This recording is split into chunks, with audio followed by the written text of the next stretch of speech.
नमस्कार दोस्तों, राधे राधे, जय श्री कृष्णा।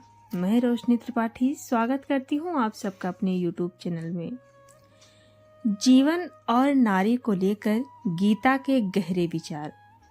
दोस्तों, क्या आपने कभी सोचा है जीवन का असली उद्देश्य क्या है? नारी की शक्ति और सम्मान के बारे में श्रीमद् भगवत गीता क्या कहती है? गीता केवल एक धर्म ग्रंथ नहीं, ये जीवन को समझने का विज्ञान है, जहाँ हर श्लोक में छिपा है सफलता, शांति और आत्मबल का रहस्य। और जब बात नारी की आती है तो गीता के विचार हमें चौंका देते हैं। आज के इस वीडियो में हम जानेंगे जीवन और नारी को लेकर गीता के गहरे, प्रेरणादायक और सोच बदल देने वाले विचार। वीडियो अंत तक जरूर देखिए, क्योंकि एक विचार आपकी पूरी सोच बदल सकता है। ये वीडियो किसी को डराने, भड़काने या फिर गलत अर्थ निकालने के लिए नहीं है। यहाँ जो बातें हम बताने जा रहे हैं वे गीता में बताए गए भाव, बुजुर्गों की समझ और समाज में दिखने वाले अनुभवों पर आधारित है। गीता सिर्फ युद्ध की कथा नहीं है, बल्कि जीवन को समझने का रास्ता है। इसमें नारी, माता और शक्ति को लेकर बहुत गहरी बातें कही गई हैं, जिन्हें आज के समय में भी समझना जरूरी है। पहला प्रश्न आता है कि गीता में माता को साधारण क्यों नहीं माना गया है? दोस्तों, गीता के भाव में साफ कहा गया है कि माँ साधारण नहीं होती।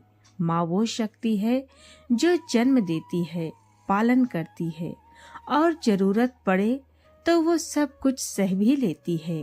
कहा जाता है कि परमात्मा के बाद अगर कोई सबसे बड़ी शक्ति है तो वो माँ है। माँ अपने बच्चों के लिए हर दुख अपने ऊपर ले लेती है, यहाँ तक कि मृत्यु से भी डरती नहीं। मैंने अपने जीवन में देखा है कि माँ बिना कहे, बिना जताए सब सह जाती है। यही वजह है कि गीता के भाव में माँ को शक्ति का रूप माना गया है। दूसरा प्रश्न आता है कि कलयुग में नारी के 3 रूप बताए जाने का अर्थ क्या है? दोस्तों, लोक मान्यताओं और गीता के भाव के अनुसार कलयुग में नारी के 3 रूप दिखाई देते हैं। पहला रूप माँ का है, जो सब कुछ सहकर भी परिवार को जोड़े रखती है। दूसरा रूप पत्नी का है, जो घर और जीवन की गाड़ी संभालती है। तीसरा रूप समाज में संघर्ष करती नारी का है, जो अपने अधिकार और सम्मान के लिए खड़ी होती है। ये बात सुनने में कड़वी लग सकती है, लेकिन सच यही है कि कलयुग में नारी को हर रूप में परीक्षा देनी ही पड़ती है। तीसरा प्रश्न आता है कि गीता में नारी को शक्ति क्यों कहा गया है? दोस्तों, गीता के भाव बताते हैं कि नारी केवल शरीर नहीं, बल्कि ऊर्जा है। जिस घर में नारी का सम्मान होता है, वहाँ स्थिरता रहती है। मैंने देखा है कि जिन घरों में स्त्री को दबाया जाता है, वहाँ अशांति बनी रहती है। गीता ये सिखाती है कि शक्ति को दबाने से नहीं, समझने से जीवन चलता है। चौथा प्रश्न आता है कि माँ के त्याग को गीता में इतना ऊंचा स्थान क्यों दिया गया है? दोस्तों, माँ का त्याग बिना शोर के होता है। वो अपने सपने छोड़कर बच्चों के सपनों को पूरा करती है। गीता के भाव में यह साफ झलकता है कि जो निस्वार्थ देता है वही सबसे ऊंचा होता है। माँ कभी हिसाब नहीं रखती, बस देती चली जाती है। यही त्याग उसे साधारण इंसान से ऊपर उठाता है। पांचवा प्रश्न आता है कि कलयुग में रिश्तों के बिगड़ने की बात क्यों कही गई है? दोस्तों, गीता के अनुसार कलयुग में स्वार्थ बढ़ता है और धैर्य कम होता है। इसी वजह से रिश्ते जल्दी टूटने लगते हैं। आज के समय में हम देख ही रहे हैं कि लोग समझने से पहले फैसला कर लेते हैं। गीता हमें सिखाती है कि धैर्य और समझ से ही रिश्ते बचते हैं। छठा प्रश्न आता है कि नारी का अपमान समाज को कैसे कमजोर करता है। जहाँ नारी का अपमान होता है वहाँ समाज खोखला होने लगता है।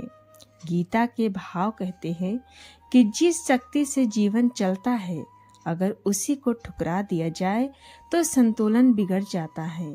मैंने अपने आसपास देखा है कि जिन परिवारों में स्त्री दुखी रहती है वहाँ सुख ज्यादा देर नहीं टिकता। 7वां प्रश्न आता है कि गीता आज के समय में हमें क्या सीख देती है। दोस्तों, श्रीमद् भगवत गीता हमें ये सिखाती है कि चाहे समय कितना भी बदल जाए, मूल्य नहीं बदलने चाहिए। माता, नारी और शक्ति का सम्मान हर युग में जरूरी है। कलयुग में सबसे बड़ी जरूरत समझ, धैर्य और करुणा की है।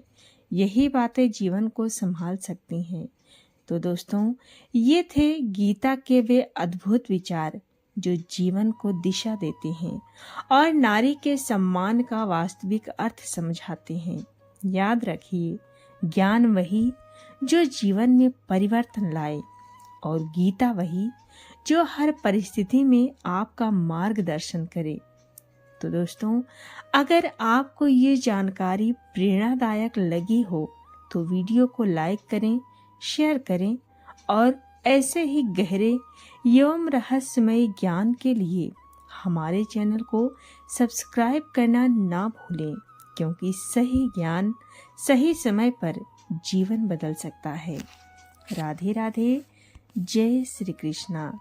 श्रद्धा और विश्वास। आइए शुरू करते हैं आज की ये कहानी। एक सेठ बड़ा धार्मिक था, संपन्न भी था। एक बार उसने अपने घर पर पूजा पाठ रखी और पूरे शहर को न्योता दिया।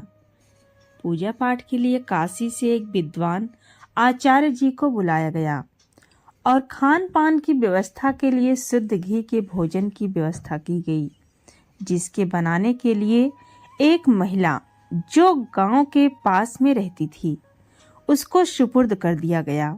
आचार्य जी कथा आरंभ करते हैं, गायत्री मंत्र का जाप करते हैं और उसकी महिमा बताते हैं। उसके हवन पाठ इत्यादि होता है। लोग बाग आने लगे और अंत में सब भोजन का आनंद लेते घर वापस हो जाते। ये सिलसिला प्रतिदिन चलता है। भोज्य पदार्थ बनाने वाली महिला बड़ी कुशल थी। वो अपना काम करके बीच बीच में कथा आदि सुन लिया करती थी, क्योंकि प्रतिदिन की भांति एक दिन आचार्य जी ने गायत्री मंत्र का जाप किया और इसकी महिमा का बखान करते हुए बोले कि इस महामंत्र को पूरे मन से एकाग्रचित होकर किया जाए तो इस पर भव सागर से भी पार हो जाया जा सकता है। इंसान जन्म मरण के झंझटों से मुक्त हो सकता है। खैर, करते करते कथा का अंतिम दिन आ गया।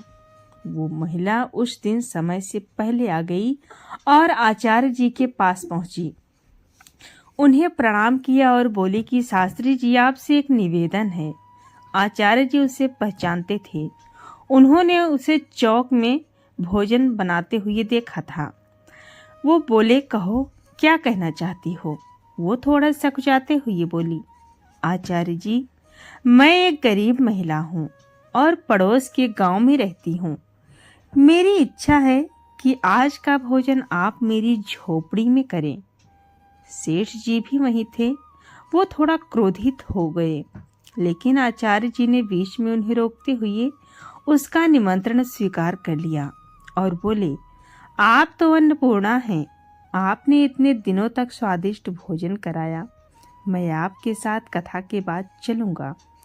वो महिला प्रसन्न हो गई और काम में व्यस्त हो गई। कथा खत्म हुई और वो आचार्य जी के समक्ष पहुंची। वचन के अनुसार वो चल पड़े। गांव की सीमा पर पहुंच गए। देखा तो सामने नदी है। शास्त्री जी ठिठक कर रुक गए। बारिश का मौसम होने के कारण नदी उफान पर थी। कहीं कोई नाव भी नहीं थी।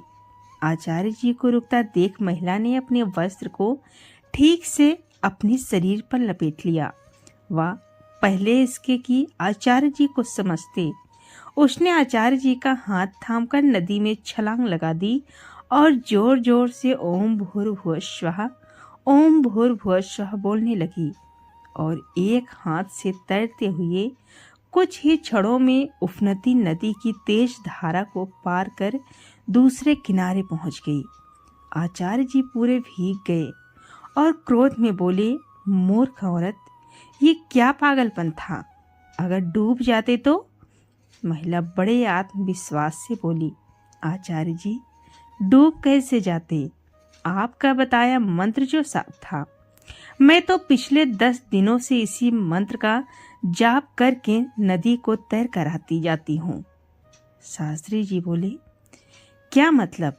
महिला बोली कि आप ही ने तो कहा था कि इस मंत्र से भव सागर पार किया जा सकता है, लेकिन इसके कठिन शब्द मुझसे याद नहीं हुए, बस मुझे ओम भूर्भुवः स्वः याद रह गया। तो मैंने सोचा कि भव सागर तो निश्चय ही बहुत विशाल होगा, जिसे इस मंत्र से पार किया जा सकता है। तो क्या आधे मंत्र से छोटी सी नदी पार नहीं होगी? और मैंने पूरी एकाग्रता से इसका जाप करते हुए नदी सही सलामत पार कर ली। बस फिर क्या था, मैंने रोज के 20 पैसे इसी तरह बचाए और आपके लिए अपने घर आज की रसोई तैयार की। आचार्य जी का क्रोध व झुंझलाहट अब तक समाप्त हो चुकी थी।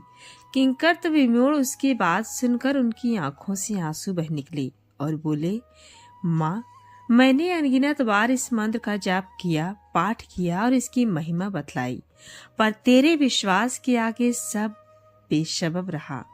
इस मंत्र का जाप जितनी श्रद्धा से तूने किया, उसके आगे मैं नतमस्तक हूँ।